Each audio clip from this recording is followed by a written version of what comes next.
Lok Sabha speaker ఓం బిర్లాపై ప్రతిపక్షాలు ప్రతిపాదించిన అవిశ్వాస తీర్మానంపై మలివిడత బడ్జెట్ సమావేశాలు ప్రారంభమయ్యి మార్చి 9న చర్చ జరుగుతోందని పార్లమెంటరీ వ్యవహారాల మంత్రి కిరణ్ రిజిజు వెల్లడించారు. అదే రోజు సభలో ఓటింగ్ కూడా జరుగుతోందన్నారు. ఆదివారం ఆయన అరుణాచల్ ప్రదేశ్లోని తవాంగ్లో ఓ వార్తా సంస్థతో మాట్లాడారు. రెండో విడత సమావేశాలు మొదలయ్యే తొలి రోజునే అవిశ్వాస తీర్మానంపై చర్చ పెట్టాలనేది సభా నిబంధనగా రిజిజు పేర్కొన్నారు.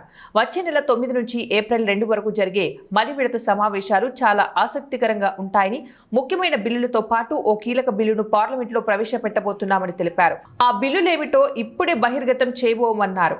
తొలి విడతలో మాదిరిగానే ఈసారి కూడా సభా కార్యకలాపాలను విపక్షాలు అడ్డుకుంటే అది వాటికే నష్టం జరుగుతోందని హెచ్చరించారు. లోక్సభలో 5 శాఖలు, రాజ్యసభలో మరో 5 శాఖల బడ్జెట్కు సంబంధించిన డిమాండ్లపై చర్చ జరుగుతోందన్నారు. సభలు నడవడానికి విపక్షాలు సహకరించకపోతే గెలిటిన్ చేసుకుపోతామని హెచ్చరించారు.